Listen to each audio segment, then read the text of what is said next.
yang bersangkutan kita bawa kembali ke Indonesia.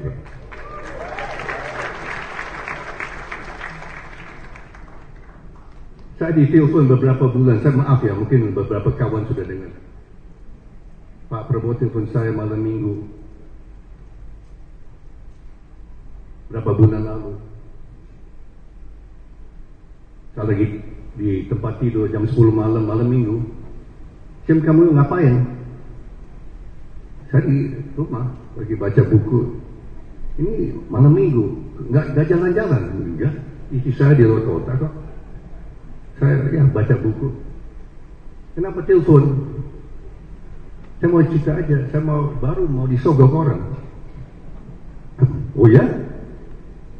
Disogok orang. Berapa dia tawarkan? 1 miliar. Oh, 1 miliar. 1 miliar rupiah. 1 miliar dolar kamu. Ya Pak Fahri udah dengar ya ceritanya. Saya buka aja. Orang-orang nekat.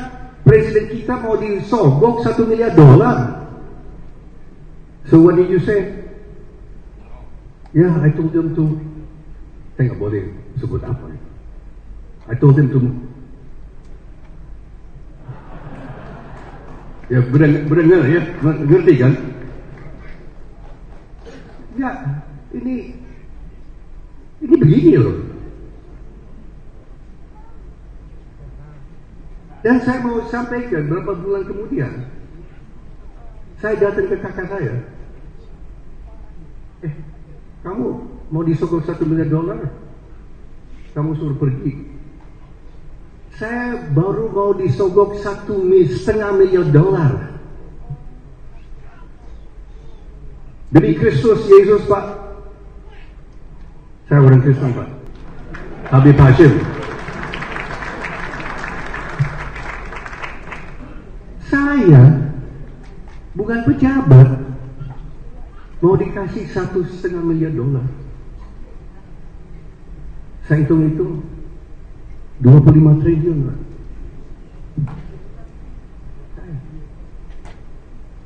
Dan waktu saya menolak Pak Mahfud, saya lihat dia kaget. Saya lihat mukanya kaget, gak percaya. Itu yang menyangkut saya Pak, saya bisa menolak. Ya Pak Handoyo, kita orang beriman ya. Saya kira Tuhan kita yang menolong. Tuhan kita menolong. Ini perjuangan yang kita hadapi. Kita berbuat baik atau coba buat, setan-setan datang Pak. Setan datang ke Prabowo. Tapi ternyata Tuhan yang Maha Kuasa juga melindungi dia. Tuhan jaga saya. Ini yang kita hadapi, ancaman bangsa Indonesia hadapi. 3,7 juta hektar dirampas dari penjahat-penjahat. Sekarang saat ini tambang-tambang ilegal lagi dikuasai kembali. Mafia migas sudah mulai dibongkar. Tapi penjahat-penjahat tetap ada.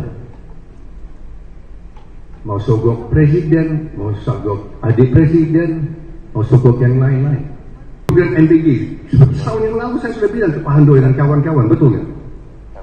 Kita harus waspada. Pada saat program NBG dimulai, kita harus waspada karena tikus-tikus dan kecoa-kecoa akan keluar. Pasti ini Indonesia. Prabowo dan saya sudah lama orang Indonesia. Kita sudah tahu budaya Indonesia. Dan salah satu ciri budaya yang kurang baik kita akui adalah korupsi. Betul atau tidak? Bukan hanya di pemerintah, di perusahaan swasta juga ada korupsi. Betul atau tidak? Di yayasan-yayasan ada korupsi. Di gereja ada korupsi. Di pesantren ada korupsi, di vihara ada korupsi. Kita harus akui. Dan di kuil-kuil Hindu juga ada korupsi, betul? Ini manusia. Dengan titik lawan semua manusia, apapun suku dan agamanya, kita akui. Maka kita jalan terus MBG. Karena saya selalu kasihan Pak Dadan kepada BGN. Saya selalu rewel. Saya yang paling rewel saya Pak Mahfud. Tiap hari saya kirim ke dia. Bisa 2-3 kali sehari saya kirim dia. Curhat-curhat, laporan korupsi. Ini ada belatung, ada semut, ada apa. Ini main saya. Pak Dadan udah mungkin matanya dan telinganya udah penuh dari Hashim sudah. Sedih sekali saja. Itu adalah contoh buruk, contoh jahat egoisme pemimpin-pemimpin pribadi individu yang sangat selfish, hanya memikirkan sendiri saja, tidak memikirkan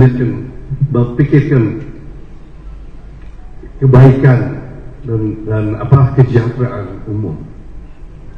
Dan di sini saya berbangga bahwa pemerintah kita, pemimpin kita Pak Prabowo Subianto, yang nanti hari Senin insya Allah akan merayakan tahun pertamanya ya.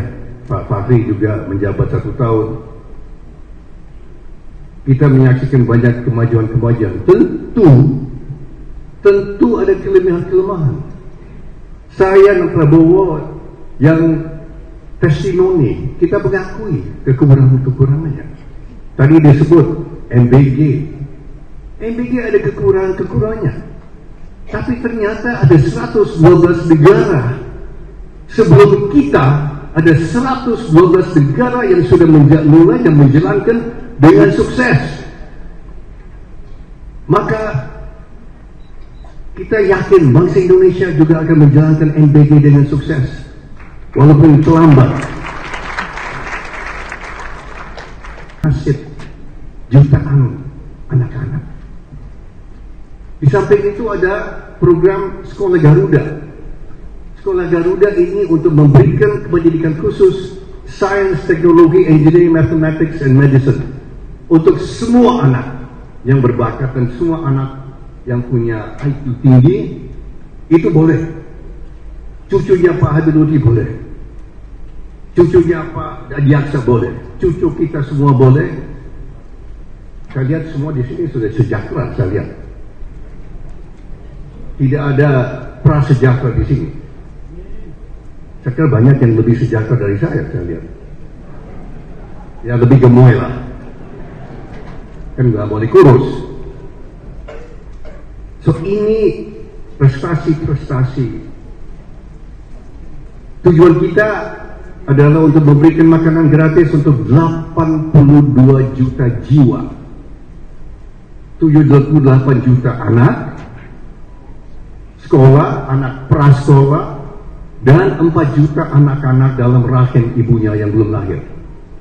Karena ternyata banyak ibu-ibu yang miskin melahirkan anak-anak yang cacat. Itu ada dicuri dari pengusaha-pengusaha nakal dan ditanami 3,7 juta hektar kebun sawit, semua ilegal. Tidak bayar pajak, tidak bayar pajak bangunan dan bumi, tidak bayar retribusi, tidak bayar royalti, tidak bayar. Negara dapat nol besar, dan ini berlangsung bertahun-tahun. Jaksa Agung, Kepala BPKP, dan penegak hukum melapor ke Pak Prabowo. 3,7 juta hektar tanah ilegal yang sudah berlangsung belasan tahun. Saya dengar Pak Fahri udah tahu ya. Terus mereka minta petunjuk, bagaimana Pak? Petunjuk Bapak bagaimana? Pak Prabowo kaget, suruh dikaji lagi. Kalau benar gitu, harus ada tindakan. Dan memang sudah ada tindakan bapak-bapak, ibu-ibu, dan saya bisa laporkan sekarang hari ini, saya dapat kabar dari dia. Sekarang sudah semuanya 3,7 juta hektar sudah dikuasai kembali oleh negara. Dan negara akan dapat pajak, retribusi, penghasilan, semuanya yang hak negara kita akan dapat. Sejak 5-6 tahun, anak muda 31 tahun, anak luar biasa. Lepas dari kita sependapat dengan dia atau tidak, tapi dia sendiri, saya lihat, dia selalu mengajak pihak lawannya untuk berbicara, diskusi, untuk mencari titik kesamaan, negosiasi. Tapi ternyata pihak lawan dia tidak mau mencari titik kesamaan, melainkan mau memusnahkan dia, melenyapkan dia. Ditembak di depan ribuan orang. Itu ada di televisi, mengerikan, di YouTube ada. Ditembak langsung. Di situ kita lihat Amerika sekarang polarisasi. Kita sudah tahu banyak negara polarisasi. Suria, Lebanon, Irak, Yaman, Libya, Nepal. Sekarang saya lihat Maroko. Banyak karena tidak ada pihak-pihak yang tidak mau mencari titik kesamaan. Maka saya ucapkan ya, alhamdulillah, puji Tuhan.